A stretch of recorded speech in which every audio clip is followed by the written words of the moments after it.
السلام علیکم، بسم اللہ والحمد للہ والصلاة والسلام علی رسول اللہ۔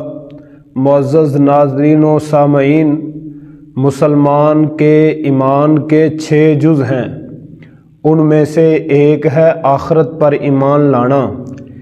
آخرت پر ایمان لانے کا مطلب یہ ہے کہ ہم نے دنیا کے اندر جو زندگی گزاری ہے، مرنے کے بعد دوبارہ اٹھنا ہے اور اٹھ کر ہم نے اپنی زندگی کا حساب دینا ہے کہ جو نیکوکار ہوں گے وہ جنت میں جائیں گے اور جو اللہ کے نافرمان ہوں گے ان کا ٹھکانہ جہنم ہوگا۔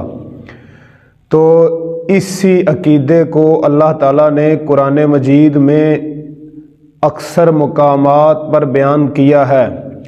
جتنی بھی مکی صورتیں ہیں ان کے اندر اس عقیدے کے اوپر بہت زیادہ زور دیا گیا ہے۔ رسول اللہ صلی اللہ علیہ وسلم کے دور کے جو کافر تھے ان کا ایمان آخرت پر نہیں تھا، اور وہ کہتے تھے کہ مرنے کے بعد زندہ ہونا یہ ناممکن ہے، مشکل ہے، یہ سب قصے کہانیاں ہیں، جو مر گیا وہ مٹی میں ہو گیا اور بس اس کی کہانی ختم۔ اسی لیے ہی رسول اللہ صلی اللہ علیہ وسلم کے پاس سورہ یاسین کے اندر آتا ہے کہ ایک بندہ آیا، اس نے اللہ کے رسول صلی اللہ علیہ وسلم سے سوال کیا، اس کے ہاتھ میں گلی سڑی ہڈی تھی اور اس نے کہا میں یحیی العظام وہی رمیم، اس ہڈی کو کون زندہ کرے گا گل سڑ جانے کے بعد؟ تو رسول اللہ نے اللہ کے حکم سے جواب دیا قل یحیی الذی انشأھا اول مرہ، کہ اس ہڈی کو دوبارہ وہی زندہ کرے گی ذات جس ذات نے اس کو شروع سے پیدا کیا ہے۔ تو لہٰذا ہمارا عقیدہ یہ ہونا چاہیے، اور الحمدللہ ہے کہ ہم نے مرنے کے بعد دوبارہ زندہ ہونا ہے۔ لیکن ان لوگوں کے درمیان اور ہمارے درمیان ایک فرق ہے۔ ان کا عقیدہ یہ تھا کہ ہم نے مرنے کے بعد دوبارہ زندہ نہیں ہونا، اور ہمارا عقیدہ یہ ہے کہ ہم نے زندہ ہونا ہے۔ لیکن وہ گناہ اس لیے کرتے تھے کہ ہم نے مرنے کے بعد اللہ کے سامنے پیش ہی نہیں ہونا، اور ہم گناہ کرتے ہیں اس کے باوجود کہ ہمارا عقیدہ ہے کہ ہم نے اللہ کے سامنے پیش ہونا ہے۔ اس لحاظ سے اللہ معاف فرمائے، ہمارا ان کے مقابلے میں یہ جرم زیادہ بنتا ہے کہ ہم آخرت پر ایمان رکھنے کے باوجود اللہ تعالیٰ کی نافرمانیاں کرتے ہیں۔ الحمدللہ ہمارا ایمان ہے کہ اللہ نے دوبارہ مرنے کے بعد زندہ کرنا ہے، لیکن پھر بھی اللہ تعالیٰ نے قرآن مجید میں کچھ چیزوں کا ذکر اس طرح کیا ہے کہ ان کو اللہ نے دنیا میں ہی دوبارہ زندگی دی ہے، تاکہ کوئی یہ نہ سمجھے کہ شاید مرنے کے بعد دوبارہ زندہ ہونا ہے یا نہیں ہونا، اس کو شک نہ رہے۔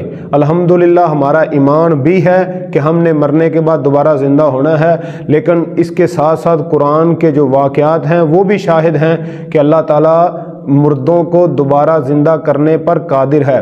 7 جگہوں پر اللہ تعالیٰ نے مرنے والوں کا ذکر کیا ہے کہ ان کو اللہ نے دوبارہ زندگی دی ہے دنیا کی۔ تو پہلے پارے کے اندر سورہ بقرہ میں اللہ تعالیٰ نے ایک واقعہ گائے کا بیان کیا ہے کہ گائے کا گوشت کا ٹکڑا مردے کو لگایا گیا اور وہ زندہ ہو گیا، اور اس نے اپنے قاتل کا پتہ بتایا۔ تو یہ پہلے پارے کے اندر ہے۔ اسی طرح 56 نمبر سورہ بقرہ کی آیت ہے، اللہ تعالیٰ نے موسیٰ علیہ السلام کی قوم کے 70 بندوں کے مرنے کا ذکر کیا ہے۔ ثم بعثناکم من بعد موتکم، اللہ نے پھر ان کو مرنے کے بعد دوبارہ زندہ کیا۔ تو اور اسی بات کا ذکر اللہ تعالیٰ نے سورہ اعراف کی 155 نمبر آیت کے اندر بھی کیا ہے کہ جو موسیٰ علیہ السلام کے ساتھی تھے جنہوں نے مطالبہ کیا تھا کہ ہم نے اللہ تعالیٰ کو دیکھنا ہے، تو اللہ تعالیٰ نے ان کو موت دے دی، پھر موسیٰ علیہ السلام نے دعا کی، اللہ تعالیٰ نے ان کو زندہ کر دیا۔ 2 واقعات یہ ہیں، اور تیسرا ہے کہ دوسرے سپارے کے آخر میں آتا ہے تو اللہ تعالیٰ فرماتے ہیں الم تر الی الذین خرجوا من دیارہم وہم الوف حذر الموت، کہ آپ نے ان لوگوں کی طرف نہیں دیکھا جو ہزاروں کی تعداد میں تھے اور وہ موت کے ڈر کی وجہ سے گھروں سے نکلے تھے، تو اللہ تعالیٰ نے ان کو موت دے دی، پھر ان کو اللہ نے دوبارہ زندگی دی۔ 3 واقعات ہو گئے۔ چوتھا واقعہ، جب حضرت عزیر علیہ السلام ایک بستی کے پاس سے گزر رہے تھے تو انہوں نے کہا کہ اس مردہ یعنی ایسی بستی کو دوبارہ آباد کون کرے گا؟ تو اللہ تعالیٰ نے حضرت عزیر علیہ السلام کو موت دے دی، پھر اللہ تعالیٰ نے ان کو 100 سال کے بعد دوبارہ زندہ کیا۔ تو اسی طرح پھر جو ان کے ساتھ ان کی سواری کے لیے گدھا تھا، اس گدھے کو بھی اللہ تعالیٰ نے دوبارہ زندہ کیا۔ اس کا ذکر 3 سپارے کے اندر آتا ہے۔ اور اس کے آگے حضرت ابراہیم علیہ السلام کا واقعہ ہے۔ حضرت ابراہیم علیہ السلام نے اللہ تعالیٰ سے عرض کی کہ یا اللہ، آپ مردوں کو کیسے زندہ کرتے ہیں؟ تو فرمایا اولم تؤمن، اے ابراہیم آپ کو یقین نہیں ہے کہ میں مردوں کو زندہ کر سکتا ہوں؟ فرمایا یقین تو ہے، ولیکن لیطمئن قلبی، لیکن میں اپنے دل کو اطمینان پہنچانا چاہتا ہوں۔ تو حضرت ابراہیم علیہ السلام نے جب اللہ سے یہ مطالبہ کیا کہ مجھے مردوں کو زندہ کرنے کا مشاہدہ کرواؤ، تو اللہ تعالیٰ نے حضرت ابراہیم علیہ السلام کو کہا کہ 4 پرندے لو اور ان کو مختلف جگہوں پہ بٹھا دو، یعنی ان کو ذبح کر کے ان کے ٹکڑے کر کے پہاڑوں کے مختلف اطراف میں رکھ دو، اور پھر ان پرندوں کو اپنی طرف آواز دینا، بلانا، اور دیکھنا ہم ان کو زندہ کریں گے۔ پھر حضرت ابراہیم علیہ السلام نے ایسے ہی کیا، اللہ تعالیٰ نے ان پرندوں کو زندہ کر دیا۔ تو یہ 6 واقعات تقریباً سورہ بقرہ کے اندر 6 کے 6 بیان ہوئے ہیں، اور ایک واقعے کی مزید جو تشریح ہے وہ سورہ اعراف میں آئی ہے، اور 7واں واقعہ جو ہے مری ہوئی چیز کو دوبارہ زندہ کرنے کا، وہ ہے حضرت موسیٰ علیہ السلام اور حضرت یوشع بن نون جب خضر علیہ السلام کی طرف جا رہے تھے تو اللہ نے کہا تمہارے پاس جو بھونی ہوئی مچھلی ہے، جہاں یہ زندہ ہو کر پانی کے اندر داخل ہو جائے گی وہاں حضرت خضر علیہ السلام سے تمہاری ملاقات ہوگی۔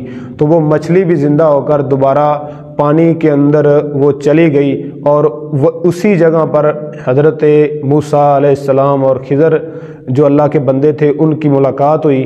تو یہ 7 واقعات ہیں جن چیزوں کو یا جن اشخاص کو اللہ تعالیٰ نے دنیا کے اندر دوبارہ زندگی دی ہے، تو یہ قرآن کی روشنی میں بیان ہوا ہے۔ تو ہمارا الحمدللہ ایمان ہے کہ اللہ تعالیٰ مرنے کے بعد دوبارہ زندہ کریں گے اور ہمارا حساب و کتاب ہوگا، اور اس لیے ہمیں دنیا کی زندگی میں ہی آخرت کی زندگی کی تیاری کر لینی چاہیے، اور فکر مندی کے ساتھ اللہ تعالیٰ کو راضی کرنے والے اعمال کرنے چاہیے، تاکہ اللہ تعالیٰ ہمیں علیین میں جگہ عطا فرمائے، اور اللہ تعالیٰ سجین جہنم کے مقام سے ہم سب مسلمانوں کو اللہ محفوظ فرمائے۔ السلام علیکم۔